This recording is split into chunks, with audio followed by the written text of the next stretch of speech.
El Instituto Nacional de Estadística dio a conocer ayer el último dato de inflación, el correspondiente al mes de julio. ¿Y qué ocurrió? Por segundo mes consecutivo hubo deflación.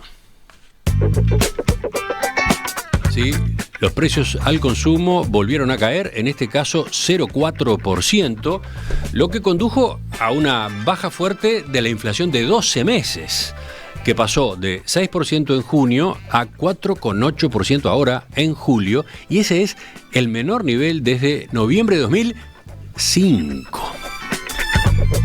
¿Qué factores estuvieron detrás de este nuevo registro deflacionario en julio, que cabe esperar con la inflación para los próximos meses? ¿Qué implicancias puede tener este descenso de la inflación en la política monetaria? De eso es que vamos a conversar con el economista Luciano Magnífico de Exante. Luciano, ¿qué tal? Buen día, ¿cómo estás? Buen día, todo muy bien, ¿y ustedes? Muy bien. Luciano, ¿te parece a ver si empezamos por repasar lo más saliente de las cifras de inflación que se conocieron ayer? ¿Fue sorpresivo para ustedes el nuevo dato de inflación de julio? A ver, sí, la inflación de julio efectivamente sorprendió porque fue bastante menor a lo esperado. Como adelantaba en el principio, el IPC bajó 0,4% en el mes, lo que contrasta con lo que era la suba de 0,4% que indicaba justamente la mediana de la encuesta de expectativas del Banco Central, y a lo que era también nuestra estimación para el mes, que estaba en torno a eso. Entonces, con este último registro, y como también decía Emiliano, la inflación anual tuvo un nuevo escalón, pasando de 6% en junio a 4,12% ahora en julio. Si hacemos una mirada un poquito más larga, este movimiento se encadena también a lo que había sido el registro nulo de inflación de mayo y a la deflación que ya habíamos tenido en el dato anterior de junio. Por lo tanto, si comparamos contra abril, la inflación en términos de 12 meses se redujo en aproximadamente 3 puntos porcentuales en solo 3 meses. Eso es un dato ya importante. Ahora, para seguir ubicando a la audiencia acerca de la relevancia de esta caída de la inflación, también podemos decir que se alcanzó un mínimo en la medición anual de noviembre de 2005, y que con este registro de 4,8%, también tenemos un nivel de inflación muy próximo a lo que es el centro de rango meta de inflación establecido por el Banco Central, que es de 4,5%. En nuestras proyecciones estábamos manejando que la inflación iba a continuar bajando y que incluso podía llegar a niveles por debajo de 5% en próximos meses, pero sin duda que el descenso de la inflación está siendo más rápido de lo previsto. Bien. Luciano, a ver, yendo al dato del mes, al dato de julio, ¿qué factores explicaron esta caída del IPC? A ver, en términos generales, fue un mes de registros bajos o directamente deflacionarios en varios rubros de la canasta del IPC. Dentro de los factores que tuvieron más incidencia para el dato mensual, ahí podemos destacar la caída de más de 4% que registraron lo que son los precios de las frutas y verduras. Ahí ya hemos mencionado otras veces, las frutas y verduras habían tenido un encarecimiento muy fuerte al inicio de año, y estamos ahora con los valores tendiendo a normalizarse y registrando bajas fuertes desde ya hace algunos meses. Dejando de lado ese componente que tradicionalmente es muy volátil, también lo que es el componente más duro, si se quiere, de la canasta, también tendió a registrar una caída. Por un lado, la llamada inflación transable exhibió un registro deflacionario en el mes pasado, a instancias principalmente de lo que fue la caída del dólar que se registró en el promedio de julio. Ahí, para aclararle a la audiencia, en el componente transable del IPC incluyen todos aquellos bienes y servicios que se comercian internacionalmente y que por lo tanto suelen estar vinculados a precios de referencia global, y también están más directamente impactados por lo que son los movimientos del tipo de cambio. Entonces, en este caso, el descenso de la inflación transable reflejó principalmente un abaratamiento significativo de algunos rubros como la vestimenta y el calzado, lo que pueden ser pasajes aéreos, electrodomésticos, automóviles, por mencionar los casos más notorios. Y por otra parte, si bien los precios de los bienes transables alimenticios no variaron significativamente en el conjunto, sí se registraron caídas de precios en productos que tienen un peso importante en la canasta del IPC. Un ejemplo claro ahí, la carne. Entonces, si vamos a la medición 12 meses, la inflación transable se ubicó en solo 1,5%, pautando un registro que tampoco se veía en casi 2 décadas. Bien. Luciano, recién comentabas lo que sucedió a nivel de la porción transable de la canasta del IPC. ¿Qué pasó con la inflación no transable? Es decir, con la parte que depende más bien de la dinámica de oferta y demandas internas. Bueno, ahí los precios no transables en promedio se mantuvieron relativamente estables en el mes, es decir, no cayeron, pero de todos modos eso pautó un registro significativamente menor al que teníamos proyectado y al que solemos ver en los meses de julio.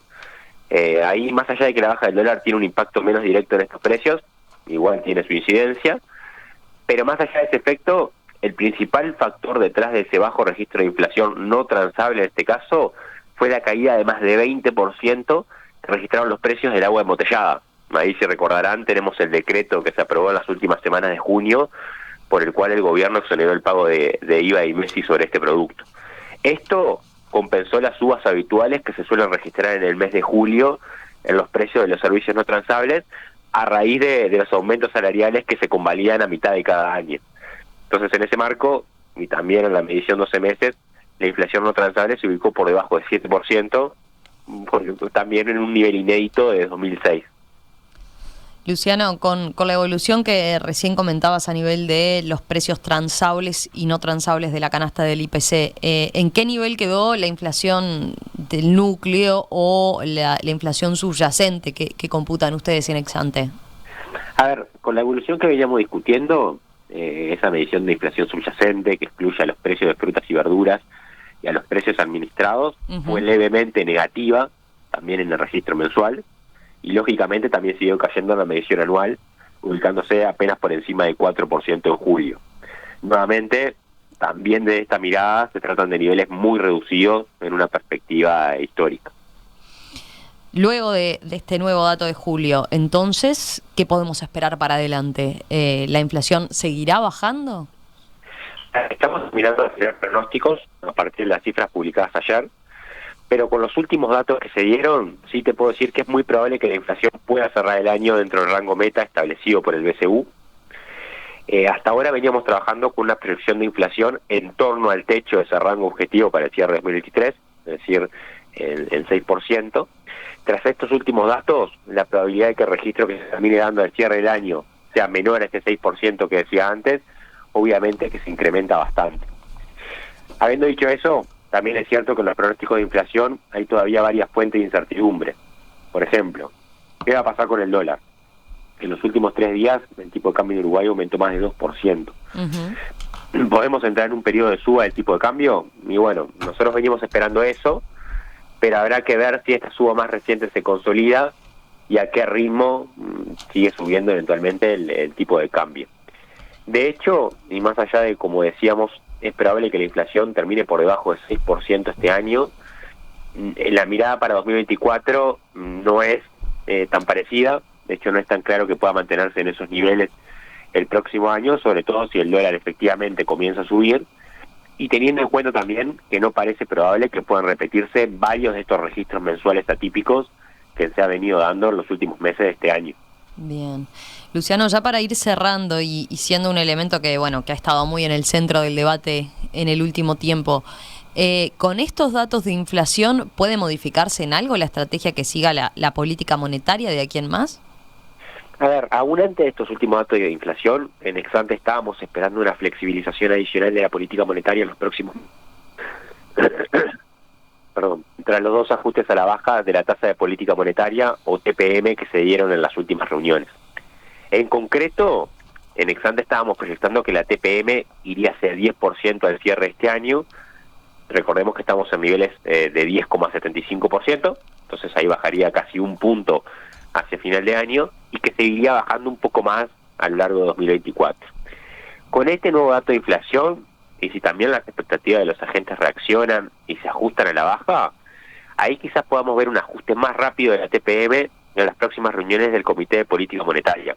Esto implicaría entonces tasas bajando más significativamente. Ahora, y ya para ir cerrando, como comentamos en otras oportunidades en el programa, la clave obviamente pasa por saber cuál va a ser el objetivo efectivo de inflación que terminen persiguiendo las autoridades. A nuestro juicio, si el objetivo es que la inflación persista en niveles de 4 o 5% anual, probablemente el espacio de bajar tasas se va a ser más acotado y va a ser necesaria una política monetaria que sea relativamente dura por un periodo de tiempo más prolongado, sobre todo también porque el resto de las políticas económicas, en particular estoy pensando en la política fiscal y salarial, como decimos siempre, no están siendo consistentes con ese escenario de caída de la inflación tan rápida. Luciano, gracias por este análisis a propósito de esta noticia, de esta caída fuerte de la inflación en el mes de julio y esto que conocimos, ¿no? El hecho de que la inflación anual, la inflación en los últimos 12 meses, se ubicó entonces en niveles mínimos en casi 2 décadas. Bueno, ¿qué factores estuvieron detrás de esta evolución? ¿Qué puede esperarse para los próximos meses? De eso conversamos contigo. Así que gracias, nos reencontramos la semana que viene. Gracias a ustedes, hasta la próxima.